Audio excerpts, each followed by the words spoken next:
The fluorescent lights above me flickered like they were struggling to decide whether to stay on or give up entirely. I know that feeling. I blinked 3, maybe 4 times before the white ceiling tiles came into focus. There was a weight on my left arm, and when I turned my head slowly because everything felt like it was moving through molasses, I saw my daughter Denise. She was crying, not the dramatic kind you see in movies. The quiet kind. The kind that comes from real fear. The kind that leaves mascara trails down a woman's cheeks at 7 in the morning when she should be getting her kids ready for school. "Daddy," she whispered. "Daddy, you're awake." I tried to speak, but my throat felt like I'd swallowed a handful of Georgia red clay. A nurse appeared on my right side, adjusting something on the 4-pole. Behind her, a doctor in a white coat was studying a clipboard like it contained the secrets of the universe. "Mr.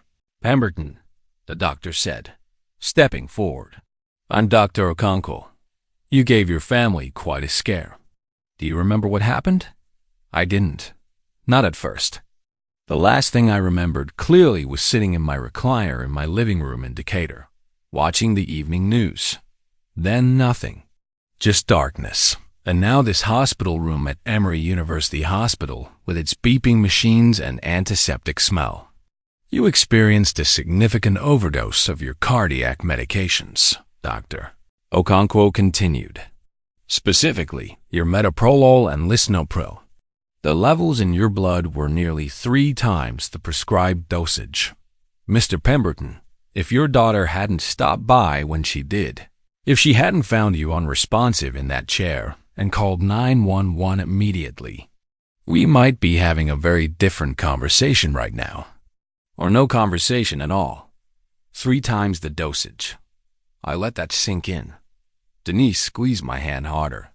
"Daddy, Vanessa? She was supposed to be checking on you. She said she organized all your pills into that new case. She said she was helping Vanessa, my son Marcus's wife, the woman who had volunteered 3 days earlier to organize my medications because she was so concerned about my confusion." I looked up at the corner of my hospital room. There was a small security camera there, its tiny red light blinking steadily. I thought about the cameras in my own home, the ones Vanessa didn't know about. And despite the tubes in my arm and the heaviness in my chest, I smiled. Just a small one. She thought I was a dying old fool. She thought I was slipping into dementia, losing my mind piece by piece, becoming an easy mark. She didn't know that I spent 40 years as a pharmaceutical auditor for the FDA. She didn't know that I'd reviewed more medication protocols than she'd had hot dinners. She didn't know that the moment she started whispering about my confusion at family gatherings, I started paying very close attention. But I'm getting ahead of myself. Before you can understand why a father would set a trap for his own daughter-in-law, you have to understand how we got here. You have to see what I saw, piece by piece, over the past 3 months. I appreciate you being here with me for this story. Before I take you back to the beginning, I want to ask you something from my heart. Stay with me until the end, because this story has layers that you won't want to miss. And if it speaks to you, if it reminds you of something you've seen or lived through, take a moment to hit that like button and subscribe. It helps more than you know. Also, I'm curious, where are you watching from right now, and what time is it there? Drop it in the comments. I'd love to know who's sharing this moment with me. Now, let me take you back 3 months, to a Sunday dinner that started like any other, but ended with the first crack in everything I thought I knew about my family. It was the first Sunday of September. The heat in Atlanta hadn't broken yet. At my house, the same 4-bedroom colonial in Decatur that my late wife, Lorraine, and I bought in 1987 was filled with the smell of pot roast and the sound of my grandchildren's laughter. Marcus and Vanessa arrived at exactly 4:15 p.m. I remember because I'd been watching the clock, something I'd started doing subconsciously over the past year. Vanessa was always precisely on time or precisely 15 minutes late. never in between. It was one of those small details that had started to stand out to me, though I couldn't have told you why at the time. Daddy. Marcus came through the door first, wrapping me in a hug that still felt like the little boy who used to climb into my lap during thunderstorms. At 42, my son had my height and his mother's gentle eyes. He'd done well for himself, senior project manager at Delta's corporate headquarters, good benefits, steady income. Lorraine would have been proud. Behind him came Vanessa, carrying a store-bought pie in a box she'd transferred to one of my baking dishes. I noticed that too. She always brought something in my dishes, things she'd borrowed and returned filled with items from Whole Foods or Costco that she'd pass off as homemade. Dad, she said, kissing my cheek. She'd called me Dad since the wedding 5 years ago. It felt warm at first. Lately, it felt calculated. How are you feeling? Marcus mentioned you seemed tired at church last week. I hadn't been tired at church. I'd been lost in thought during the sermon, thinking about my quarterly tax filings, but that was hardly the same thing. I'm fine, Vanessa. Never better. She tilted her head, the way people do when they're pretending to assess something. You sure? You look a little pale. Are you drinking enough water? At your age, dehydration can cause all sorts of problems. Confusion, dizziness. There was confusion. The first time she'd used that word around me. It floated through the air and landed somewhere in my chest, though I didn't react. I drink plenty of water. Come on in. Dinner's almost ready. Denise was already in the kitchen, checking on the roast. Her husband Gerald was in the backyard with their 2 kids, and Marcus's son Jalen, 13, and already taller than his father, had immediately disappeared upstairs to find the PlayStation I kept for the grandchildren. Dinner itself was unremarkable. We talked about Gerald's promotion at his architecture firm, about Jalen's basketball tryouts, about whether the Falcons had any hope this season. Normal family conversation. The kind of Sunday evening Lorraine and I had dreamed about when we were young parents ourselves, working double shifts to make sure our kids had every opportunity. But after dinner, while Denise and I were washing dishes together, Vanessa took Marcus aside in the living room. They thought they were being quiet. They weren't. I'm worried about him, Vanessa said in that practiced, concerned voice she'd perfected. He asked me twice today if I wanted coffee. Like he forgot he'd already asked. And did you notice he put sugar in his pot roast? Sugar, Marcus. That's not normal. The sugar had been intentional. It was Loren's recipe. A 1/4 teaspoon of brown sugar to balance the acidity of the tomatoes. I'd been making it that way for 35 years. Baby, Dad's sharp as a tack, Marcus said. He still does his own taxes. He just helped Gerald with his investment portfolio last month. That's exactly what I mean. What if he's making mistakes and no one's catching them?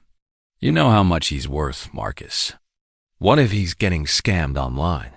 What if someone takes advantage of him? We need to start thinking about protections. Protections. I stored that word away. Through the reflection in the kitchen window, I watched Vanessa's face as she spoke. There was something there I hadn't wanted to see before. A calculation. A hunger.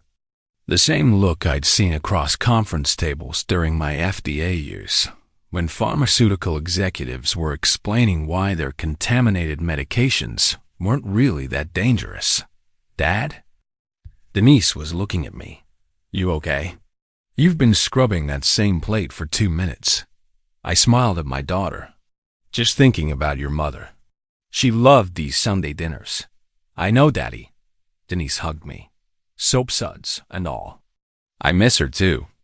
That night, after everyone left, I sat in my study surrounded by 40 years of case files. The FDA kept you sharp, if nothing else. I'd uncovered schemes that would make your head spin, price fixing, kickback arrangements, falsified clinical trials.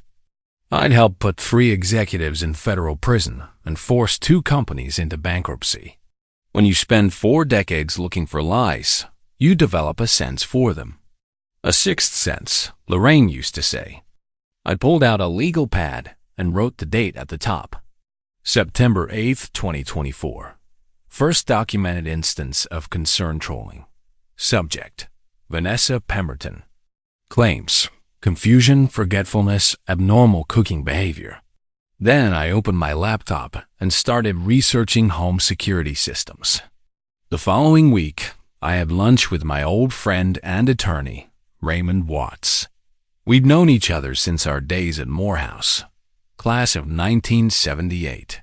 Raymond had become one of the most respected estate planning attorneys in Georgia, and I trusted him with my life. More importantly, I trusted him with the truth. We met at Pascal's on Northside Drive, surrounded by the quiet hum of Atlanta's black professional class. Doctors, lawyers, business people all enjoying their Tuesday afternoon, unaware of the drama unfolding at table 14. You want to do what now? Raymond set down his iced tea. I want to understand exactly how someone might try to get control of my assets while I'm still alive. Theoretically, Raymond studied me with those sharp eyes that had intimidated opposing counsel for decades. Harold, what's going on? Maybe nothing, maybe everything. But I need to know the landscape. He leaned back in his chair. All right. Theoretically, the most common approach is establishing cognitive incompetence. Someone, usually a family member, petitions the court to appoint a guardian or conservator. They present evidence that the individual can't manage their own affairs. Medical evaluations, witness testimony about erratic behavior, financial records showing poor decisions. And if the court agrees? If the court agrees, the appointed guardian controls everything. Bank accounts, property, investments. They can sell assets, make medical decisions, even determine where the person lives. He paused. It's designed to protect vulnerable people, Harold. But it can be weaponized. What would someone need to build a case? Documentation over time. Medical records suggesting cognitive decline. Multiple witnesses who can testify to concerning behavior. Any evidence of financial mismanagement. The more they can establish a pattern, the stronger the case. I thought about Vanessa's comments at dinner. About the questions I hadn't asked twice. About the sugar that had been perfectly appropriate. And if the person fighting for competency wanted to protect themselves, Raymond smiled slowly, then they'd need their own documentation. Medical evaluations proving competency done by independent physicians, not family doctors who might be influenced. Detailed records of financial decisions showing clear reasoning. Witnesses who can attest to their mental sharpness. He leaned forward. And ideally, they'd update their estate documents to make their wishes crystal clear, with provisions that would make any challenge extremely difficult. We spent the next 2 hours going through my will, my trusts, my power of attorney designations. By the time we finished, Raymond had a list of changes to draft, and I had a clearer picture of the battlefield. Harold, Raymond said as we walked to our cars, I've known you for 46 years. I've never seen you this serious about anything except Lorraine and those kids. What did this woman do? Nothing yet. That's what worries me. People who do nothing don't make you feel like you need to prepare for war. Who is she? My daughter-in-law. Raymond whistled low. That's a dangerous game, old friend. Family is family. That's exactly why I have to play it carefully. The security cameras were installed 3 days later by a company based in Marietta. 8 cameras total, all of them small enough to be unnoticeable. 2 in the living room, 1 in the kitchen, 1 in my study, 1 in the master bedroom hallway, and 3 covering the exterior. The footage uploaded automatically to a cloud server with 3-factor authentication. The installation technician, a young man named Deshawn, who turned out to be a Morehouse alum himself, gave me a thorough tutorial on the app that would let me monitor everything from my phone. Mr. Pemberton, if you don't mind me asking, Deshawn said as he packed up his equipment, You expecting trouble? Most folks your age, they get a Ring doorbell and call it a day. This setup is more like what I install for small businesses. Let's just say, I'm a man who believes in being thorough. Well, you're definitely that. Everything's encrypted, everything backs up in real time, and the cameras are so small that unless someone knows exactly where to look, they'll never find them. After he left, I sat in my recliner and opened the app on my phone. 8 little squares showed me 8 different views of my own life. The living room where I'd watched my children take their first steps. The kitchen where Lorraine had taught Denise to make her grandmother's peach cobbler. The hallway where Marcus used to run his Hot Wheels cars along the baseboards. This was my home. These were my memories. And I would not let anyone take them from me. The following Sunday, Vanessa's campaign escalated. She arrived with Marcus, carrying grocery bags, unsolicited groceries that she announced were because she was worried I wasn't eating enough. Protein. She restocked my refrigerator while I watched, removing perfectly good food and replacing it with items she'd selected. "Dad, you had expired yogurt in here," she said with exaggerated concern. "That could make you really sick. And these cold cuts, they've been open for 5 days. Don't you remember how long food is supposed to last?" The yogurt had been 2 days from expiration. The cold cuts had been purchased 3 days prior. But I didn't argue. I simply watched, and the camera in my kitchen watched with me. After dinner, while Marcus and Gerald watched football, Vanessa cornered Denise in the hallway. The camera there had excellent audio. "I found expired food in his fridge, Denise. Expired food. He could have gotten food poisoning. I really think we need to talk about having him evaluated. Maybe by a geriatric specialist. Vanessa, I was just here Tuesday. The fridge was fine. Are you sure? Because I'm telling you, there were things growing in there. I cleaned it all out. You didn't see what I saw. I made a note on my legal pad that night. Manufactured evidence. Gaslight attempts. Subject creating false narrative and positioning herself as sole witness.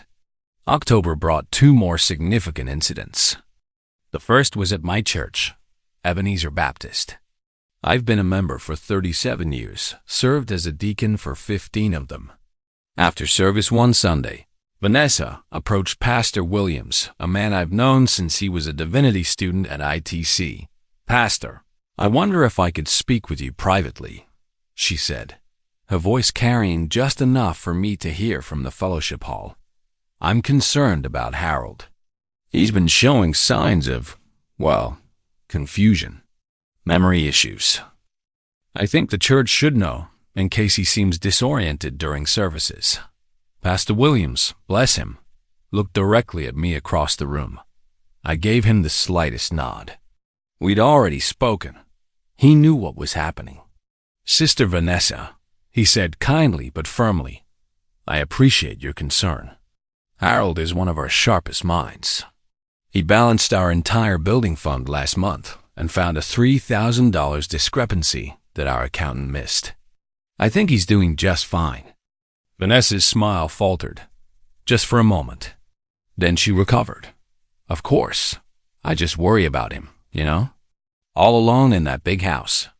The second incident was financial. I received a call from my investment advisor at Charles Schwab, a woman named Patricia Holmes, whom I'd worked with for 15 years. "Mr. Pemberton, I wanted to give you a heads up.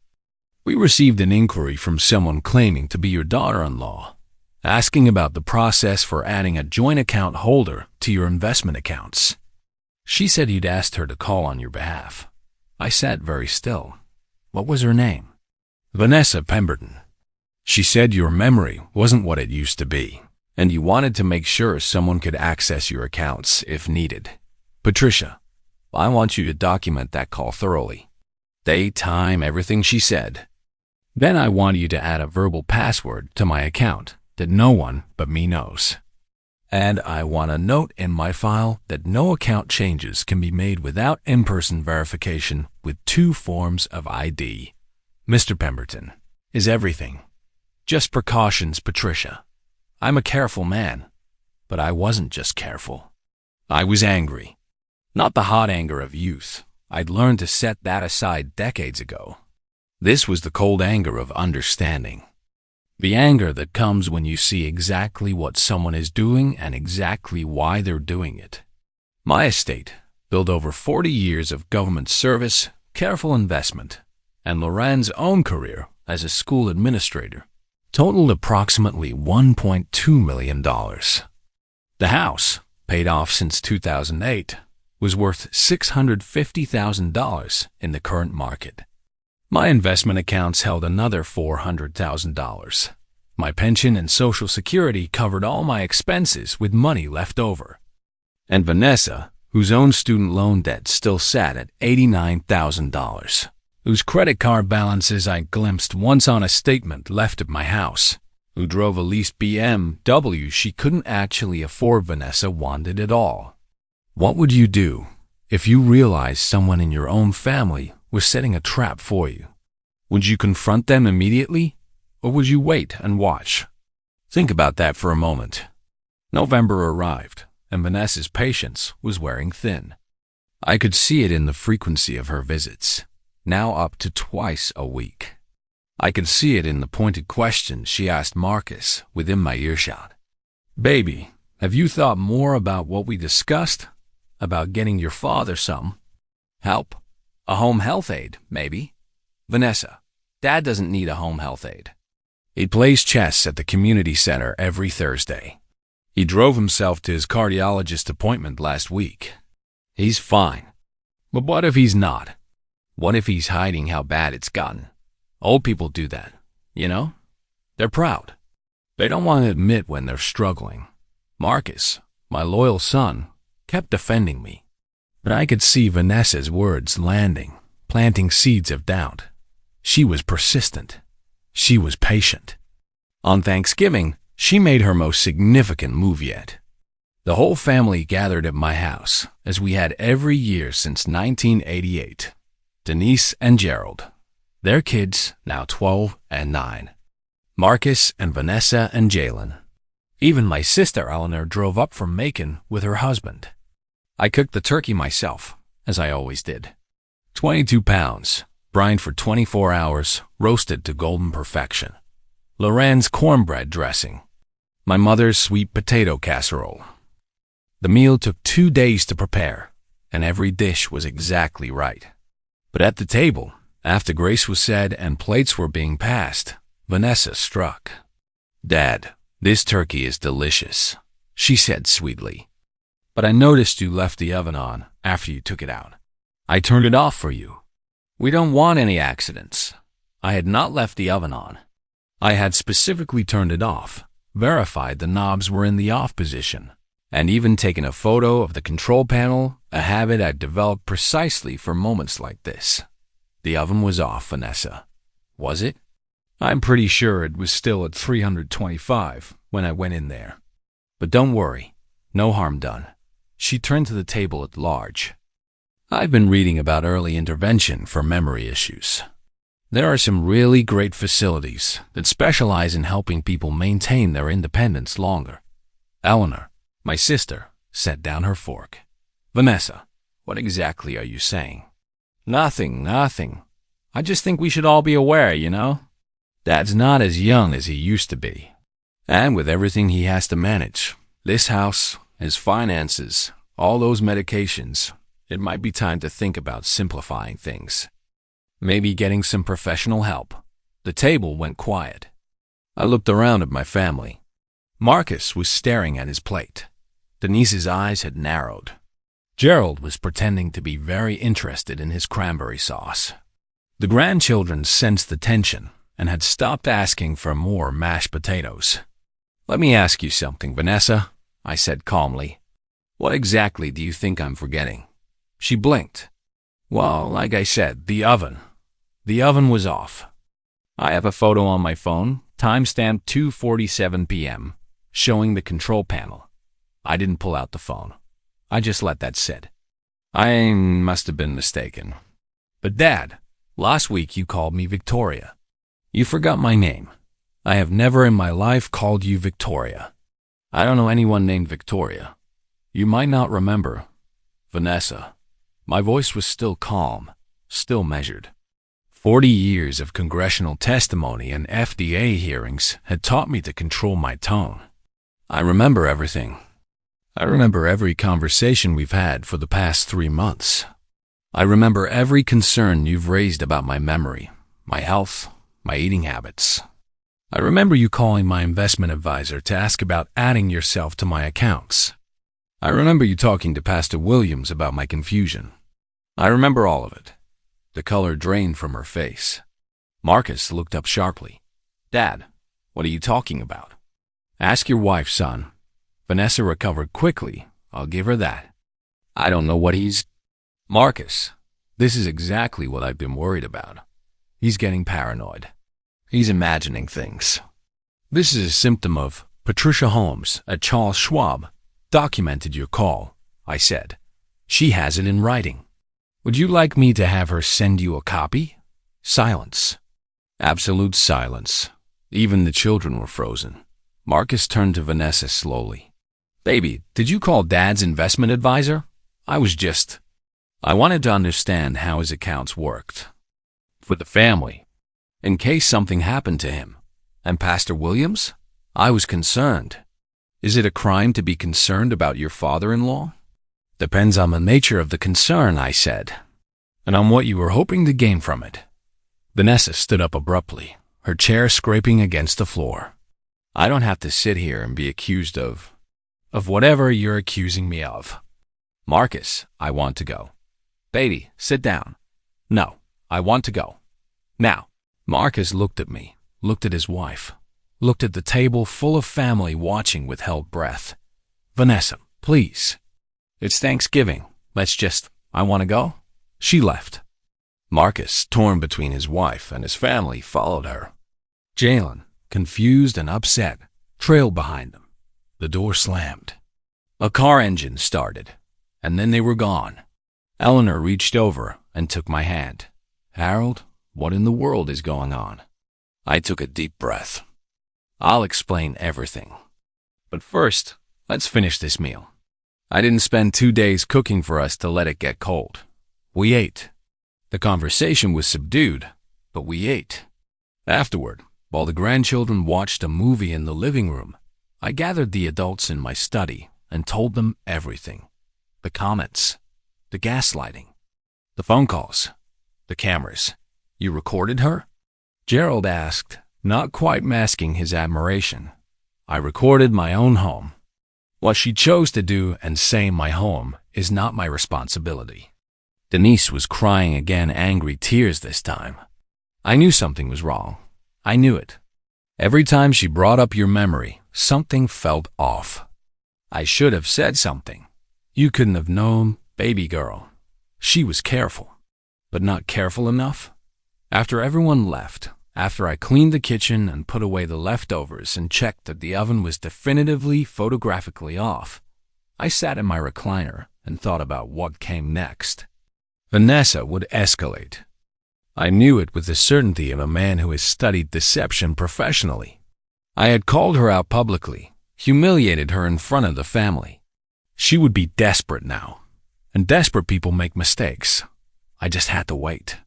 The week after Thanksgiving, Marcus called me 6 times. I let 5 of them go to voicemail. On the 6th, I answered. Dad. His voice was heavy, weighted down with something that sounded like exhaustion mixed with dread. We need to talk. Come by tomorrow. 2 o'clock. Come alone. There was a pause. Vanessa wants to. Alone, Marcus. He arrived at 1:58 p.m., pulling into my driveway in his Nissan Altima. Through the window, I watched him sit in the car for a full minute before getting out. He was steeling himself. That told me everything I needed to know about what Vanessa had been saying to him all week. We sat in the living room, 2 grown men in the house, where I taught him to tie his shoes and ride a bike and be a man of integrity. Dad, I need to ask you something, and I need you to be honest with me. Marcus wasn't looking at me. He was staring at his hands. Are you having memory problems? Any kind of confusion? Even small things? No. Be honest, please. It's not shameful to Marcus. I waited until he looked up. I am 73 years old.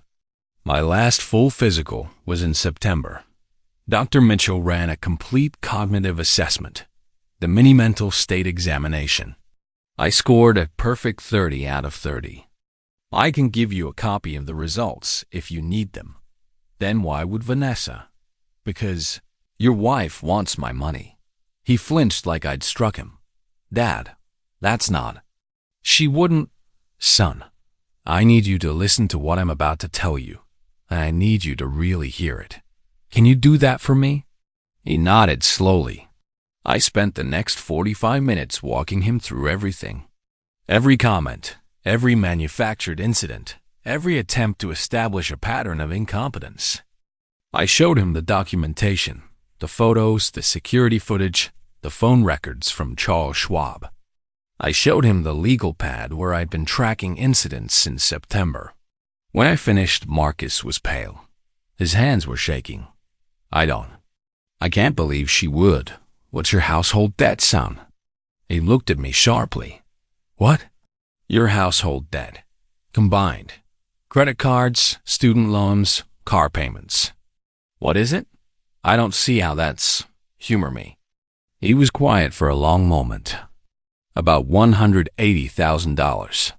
Vanessa's student loans are killing us. She went to Spelman undergrad and then got her MBA from Emory. Both private, both expensive. And she has a taste for we live a little beyond our means. I've been trying to get her to cut back, but every time I bring it up, she says we'll be fine once. He stopped. His face changed. Understanding dawned, and with it, something that looked like grief. Once what, Marcus? She said, we'd be fine once we got our inheritance. She said it wasn't about wishing you gone. It was just about planning for the inevitable. She has spreadsheets, Dad. Investment plans.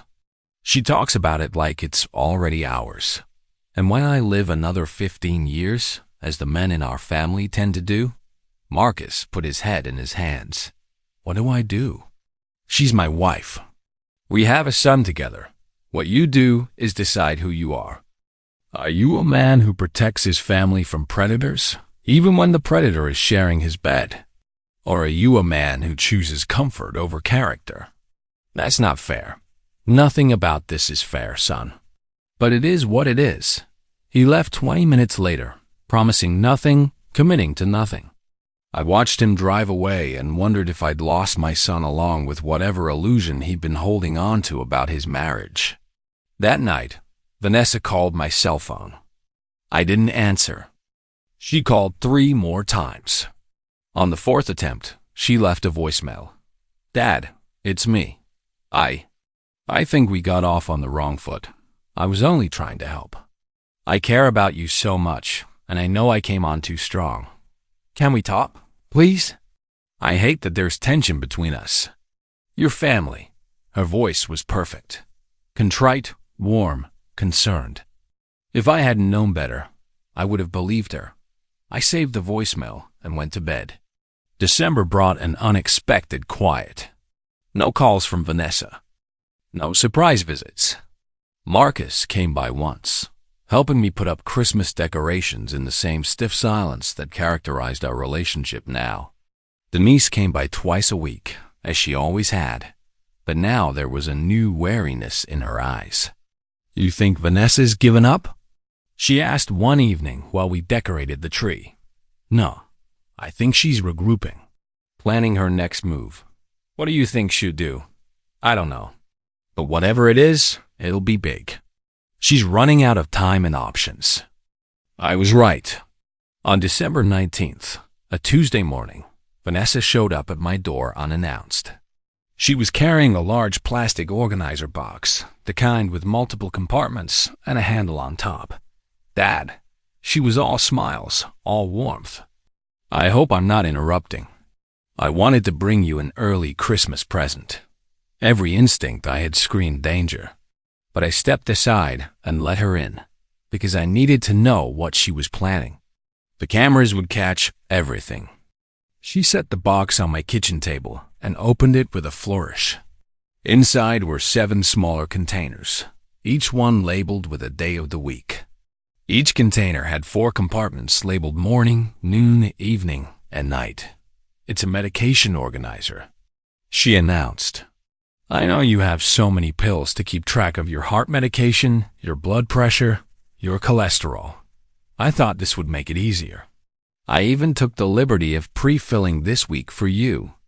All you have to do is take what's in each compartment at the right time. I looked down at the organizer. In the Monday morning compartment, I could see pills. White ones, pink ones, a small yellow one. Vanessa, I manage my medications just fine. I know, but this is better. Trust me. My mom used one of these when she was taking care of her diabetes, and it was a lifesaver. No more trying to remember if you took your pills or counting out doses every day. She was standing very close to me now. Too close. I could smell her perfume, something expensive, something Marcus probably couldn't afford. I really appreciate the thought, I said carefully, but I have my own system. But Dad, your system requires you to remember so many things. What if you double dose by accident? What if you miss a dose? These medications are serious. Too much or too little could be really dangerous. Too much or too little. The words hung in the air between us. I tell you what, I said. Leave it here, and I'll think about using it. Her smile brightened. Perfect. Just try it for 1 week. I promise you'll love it. Oh, and I used the prescription bottles in your bathroom to make sure I got all the doses right. I hope that's okay. You went through my bathroom? Well, I needed to know what medications you're taking and what the doses are. Don't worry, I was very careful. I even made a list. She pulled out a folded piece of paper from her purse. See? Everything documented. Your metoprolol, 50 milligrams twice daily. Lisinopril, 20 milligrams once daily. Atorvastatin, 40 milligrams at bedtime. Maybe aspirin every morning. I've got it all here. The list was accurate, which meant she'd been in my house recently when I wasn't home, which meant she had a key I didn't know about, which meant this had been planned more carefully than I'd realized. Thank you, Vanessa. This is very thoughtful. Of course. I know things have been tense between us, but you're family. I love you, Dad. She hugged me. It felt like being embraced by a snake. After she left, I stood in my kitchen staring at the pill organizer. I didn't touch it. I didn't open any of the compartments. I simply photographed it from every angle, documented the time of Vanessa's visit in my legal pad, and sent a text message to 3 people, Marcus, Denise, and Raymond Watts. Vanessa brought pre-filled medication organizer to my home today, December 19th, 10:30 a.m.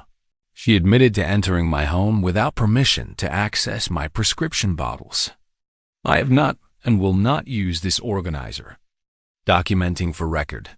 Then I called a number I'd hoped I'd never have to use. Atlanta Police Department, non-emergency line. Yes, I'd like to speak with someone about securing evidence in a potential crime. Detective Maria Santos arrived at my house 3 hours later. She was a woman in her late 40s with sharp eyes and a no-nonsense demeanor that reminded me of Lorraine. Mr. Pemberton, you said on the phone that you believe someone may be attempting to poison you? Not maybe, is attempting. I just need to prove it. I walked her through everything. She took notes, asked questions, and examined the pill organizer without touching it. Have you taken any of these pills?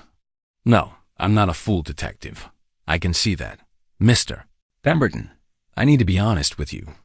This is a difficult case to pursue. The pills could be exactly what they're supposed to be. Your daughter-in-law could claim she was genuinely trying to help. Can you test them? We can. But I'll need your cooperation in something that might be uncomfortable. What do you need? She looked me in the eye. I need you to take them. My blood went cold. You want me to poison myself? No, I want you to take one dose, the Monday morning dose, under controlled circumstances. We'll have you admitted to the hospital under observation. You'll take the pills, and medical staff will monitor you continuously. If the dosage is wrong, they'll intervene immediately. If something happens, we'll have documented medical evidence of the effects. And we'll have the remaining pills to test against your actual prescriptions. And if she's put in enough to kill me, the hospital will have the antidote ready.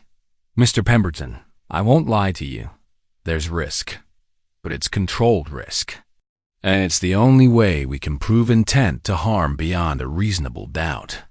I thought about it. I thought about Lorraine, about what she would say if she were here. I thought about Marcus, caught in a marriage that was poisoning him as surely as those pills might poison me. I thought about Jalen, my grandson, learning from his mother that people are just obstacles between you and money. When? I asked. Tomorrow morning. Come to Grady Memorial at 7 a.m. Bring the organizer and all your prescription bottles. And Mr. Pemberton? Don't tell anyone. Not your son, not your daughter. No one. That night, I sat in my study and wrote letters. One to Marcus, one to Denise, one to Jalen, one to Eleanor. I sealed them in envelopes and put them in my safe with my will, just in case. At 6:45 a.m. on December 20th, I drove myself to Grady Memorial Hospital. Detective Santos was waiting in the lobby with Dr. Okonkwo, the same doctor who would later treat me in the end, and a toxicologist named Dr. Patricia Chen. They admitted me to a private room on the cardiac floor. They hooked me up to monitors, heart rate, blood pressure, oxygen saturation, continuous EKG. They placed an 4 in my arm with normal saline and what Dr. Okonkwo called reversal agents standing by. Mr. Pemberton, Dr. Chen said, I've examined your prescription bottles and compared them to the pills in the Monday morning compartment of the organizer. Visual inspection suggests these are your medications. However, there appear to be significantly more pills than prescribed. You should be taking 1 metoprolol and 1 lisinopril in the morning, plus the baby aspirin. The compartment contains what appears to be 3 metoprolol tablets and 2 lisinopril tablets. 3 times the dose, I said quietly. Potentially. We won't know for certain until you take them and we measure your response. Are you ready? Was I ready to potentially die to prove that my daughter-in-law was trying to kill me? Was I ready to risk everything on the assumption that modern medicine could save me from a deliberate dose? I thought about Sunday dinners, about Vanessa's smile, about the inheritance spreadsheets Marcus had mentioned. I'm ready. They gave me the pills with a small cup of water. I swallowed them at exactly 8 a.m. Then we waited. For the first 30 minutes, nothing happened. I sat in the hospital bed, surrounded by beeping monitors and watchful medical professionals, feeling perfectly normal. At 8:35, my heart rate started to drop. Blood pressure's falling, a nurse called out. 90/55. Dr. Okonkwo moved closer, watching the monitors. Heart rate down to 52. Mr. Pemberton, how do you feel? Tired. Dizzy. That's the metoprolol. It's a beta blocker. It slows your heart rate and lowers your blood pressure. In normal doses, that's therapeutic. In excessive doses, 8:42 a.m. Heart rate, 48. Blood pressure, 82/50. I feel very tired. Stay with us, Mr. Pemberton. We've got you. 8:51 a.m. Heart rate, 44. Blood pressure, 76/48. The room started to tilt. I could hear Dr. Okonkwo's voice, but it sounded far away. Prepare the glucagon. Get ready to push 4 fluids. 9:03 a.m. Heart rate, 38. Blood pressure, 70/45. Everything went gray. Not black-gray. Like someone had turned down the contrast on reality. I heard Loren's voice. Clear as day, as real as if she were standing next to me. Not yet, Harold. You're not done yet. And then I felt the pressure in my arm as they pushed medication through the IV. Felt the cold rush of fluids flooding my system. Felt hands on me, voices around me, the insistent beeping of alarms. When my vision cleared, Dr. Chen was holding a vial of my blood. We've got our sample. Peak medication effect. This will show exactly what concentration was in his system.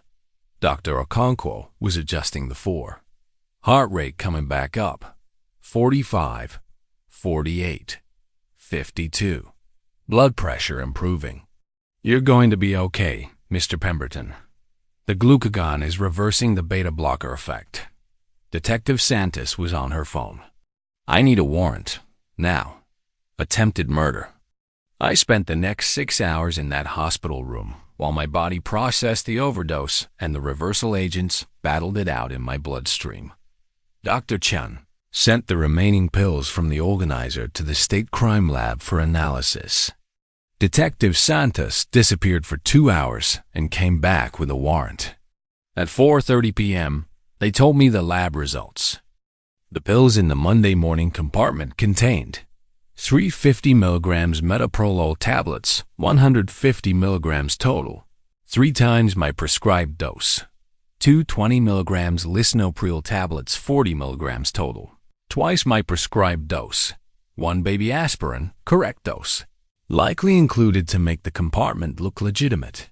The pills in compartments for the rest of the week showed similar patterns. If I had taken them as directed for 7 days, the cumulative effect would have been catastrophic. She was trying to kill you, Detective Santos said flatly. Slow enough that it might look natural. A 73-year-old man with a history of cardiac issues found dead in his recliner. The medical examiner might have ruled it heart failure without looking deeper. And if anyone questioned it, she had already established a narrative of your failing memory and confusion. What happens now? Now I go arrest your daughter-in-law. They wanted to keep me overnight for observation, but I refused. I had Detective Santos drive me home. I needed to be in my own house, in my own chair, when the next part of this story unfolded. At 6:47 p.m., my phone rang. It was Marcus. Dad, he was crying. Dad, the police just arrested Vanessa. They're saying she tried to kill you. They're saying attempted murder. This has to be a mistake. Please tell me this is a mistake. It's not a mistake, son. I'm sorry. You set her up. You let her give you those pills, and then you set her up. I documented what she did. I proved what she was trying to do. That's not a setup, Marcus. That's evidence. She's my wife. She tried to murder your father for money. The line went silent. I could hear him breathing, ragged and harsh. I need to go, he said finally. I need to think. He hung up. 3 days later, on December 23rd, Vanessa was formally charged with attempted murder and elder abuse. Her bail was set at $500,000. She couldn't make it. She spent Christmas in Fulton County Jail. Marcus spent Christmas with her lawyer. Denise spent Christmas with me, along with Eleanor and Gerald and the grandchildren. We had ham instead of turkey. We opened presents. We sang carols. And in the spaces between the joy, we all felt the weight of the empty chairs where Marcus and Jalen should have been.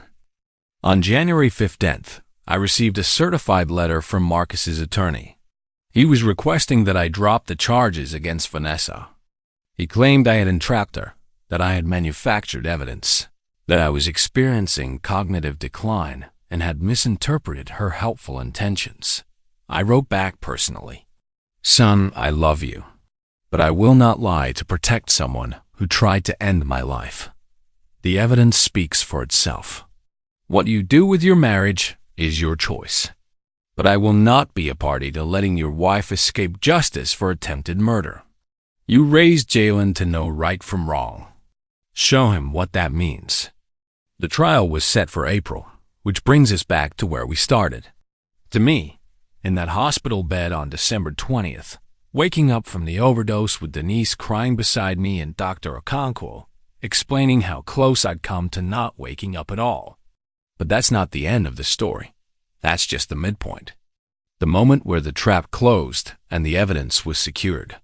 The real ending, the one that matters, came later. Marcus filed for divorce on February 3rd. He didn't tell me. I found out from Eleanor, who heard it from a friend at the courthouse. He asked for full custody of Jalen, citing Vanessa's incarceration and the serious criminal charges pending against her.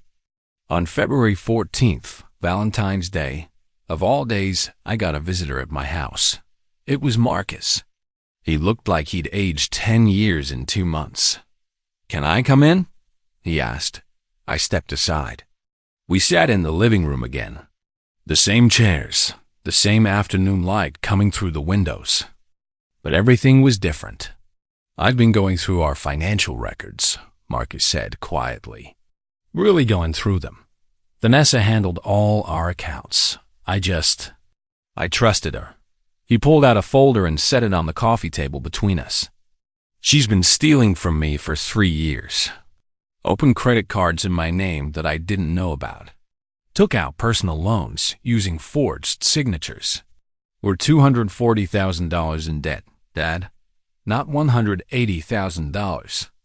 $240,000. And I only knew about 3/4 of it. I didn't say anything. I just let him talk.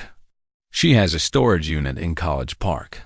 I found the key in her stuff when I was packing up her belongings. You want to know what's in it? Designer clothes. Still with tags.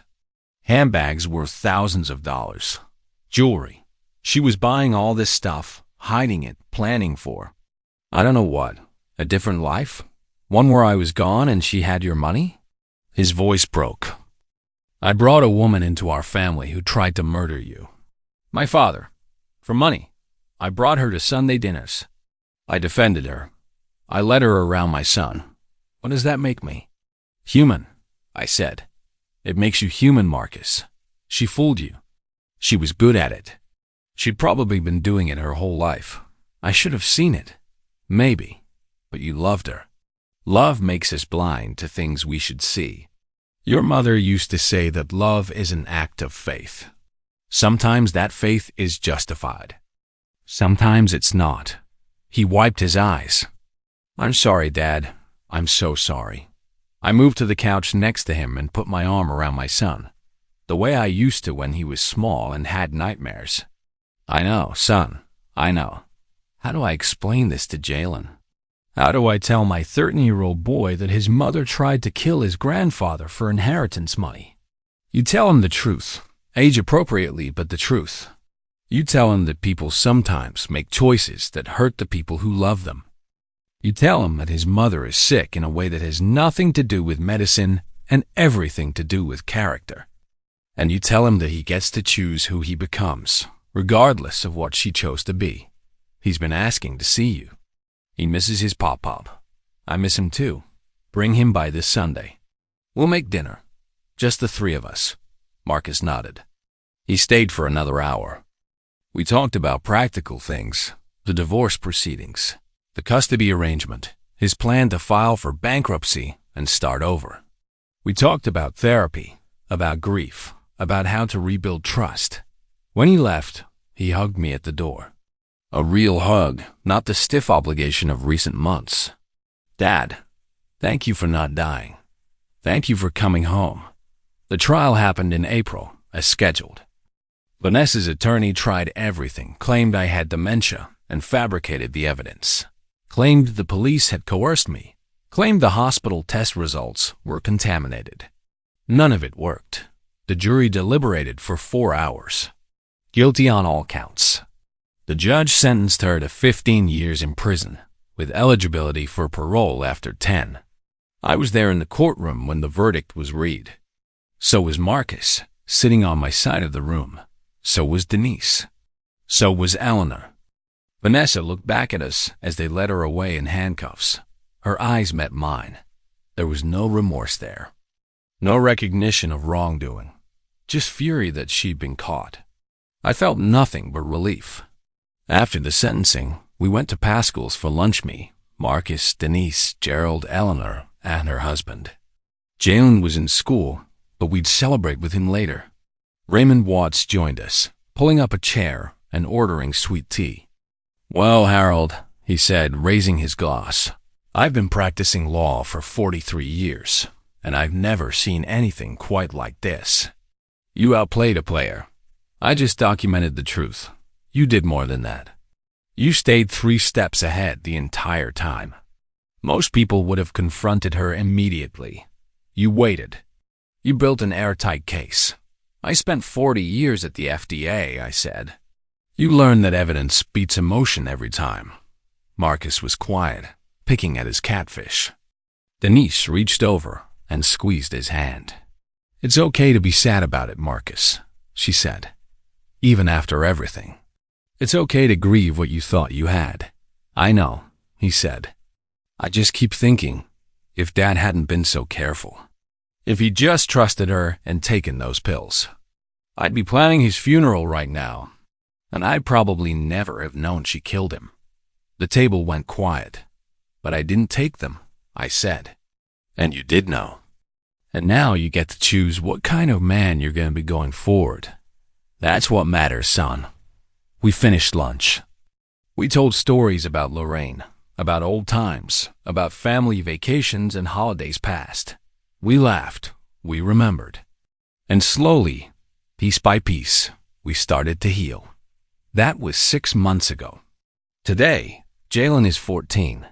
He's thriving in therapy and on the basketball team and in his relationship with his father. Mark has moved into a smaller apartment, filed bankruptcy, and is rebuilding his life with the kind of humility and wisdom that only comes from surviving something that should have destroyed you. Denise comes by twice a week, as she always has. We cook together, we talk, we remember her mother. Eleanor calls every Sunday, like clockwork. And me? I'm still here, still in my house in Decatur.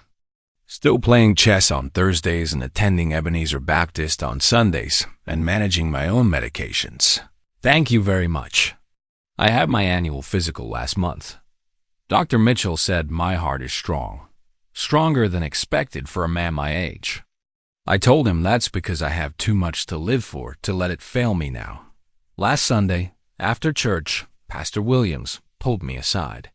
"Harold, I've been thinking about your story, about what you went through, and I realized something." "What's that, Pastor?" "You could have died. You chose to risk your life to prove what she was doing. Most people would have just cut her off, protected themselves, and let her get away with it. I couldn't do that. I know. And you know why? Because you weren't just protecting yourself. You were protecting Marcus. If you died, he'd have spent the rest of his life married to a murderer, never knowing what she was. You saved his life by risking yours. I hadn't thought about it that way. But standing there in the church parking lot, watching Marcus help Jalen load basketball gear into the car, watching my son laugh at something his son said, I realized Pastor Williams was right. The greatest act of love isn't dying for someone. It's living for them, fighting for them, enduring for them. Lorraine knew that. She fought cancer for 3 years, endured treatment after treatment, not because she was afraid to die, but because she wanted every possible moment with us. I was just following her example. People ask me sometimes if I'm angry, if I hate Vanessa for what she tried to do. The answer is no. Hate requires too much energy, and I'd rather spend that energy on Sunday dinners and Thursday chess games and watching my grandson grow into a young man. What I feel is sadness. Sadness that someone could be so consumed by greed that they'd try to end another person's life. Sadness for Marcus, who lost years of his life to a lie. Sadness for Jalen, who has to grow up knowing what his mother did. But I also feel gratitude. Gratitude that I had the knowledge and resources to protect myself. Gratitude for the medical team that saved my life. Gratitude for Detective Santos and the justice system that worked the way it should. Gratitude for family that stood by me, and I feel hope. Hope that Marcus will find love again, real love, with someone who sees his worth. Hope that Jalen will learn from this that character matters more than comfort. Hope that somewhere, somehow, Vanessa might actually reflect on what she did and find redemption. That last one might be a long shot, but I spent 40 years working in a system designed to hold people accountable while still believing in the possibility of change. Old habits die hard. 3 weeks ago, I updated my will. Raymond helped me. I left everything in a trust. Marcus and Denise are co-trustees, with specific provisions that protect the assets from any creditors, former spouses, or gold diggers who might come sniffing around in the future. I also set up college funds for all my grandchildren, including Jalen. They're structured so the money can only be used for education, living expenses during school, or first-time home purchases. No one can touch them for debt. No one can borrow against them. No one can steal them. Loren's legacy and mine will go to the people we loved, not to schemes and scammers. Last night, I sat in my recliner, the same recliner where Vanessa expected to find me dead, and I thought about this whole journey. From that first Sunday dinner in September when she mentioned confusion, to the hospital bed where I almost died, to the courtroom where justice was served, to today. Hindsight is 20/20, as they say. Looking back, I can see every red flag I missed early on. The questions about my assets. The subtle comments about my age. The way she positioned herself as the caring daughter-in-law while slowly building a case for my incompetence. But I can also see the moments where I got it right. The decision to document instead of confront. The cameras. The legal preparation. The willingness to risk everything to expose the truth. If I'd done anything differently, if I'd confronted her at that first Thanksgiving, if I'd simply cut her off and protected myself without gathering evidence, Marcus would still be married to her. He'd still be in debt, still being manipulated, still trapped in a marriage to a woman who viewed his family as nothing more than a future payday. Sometimes the long game is the only game worth playing.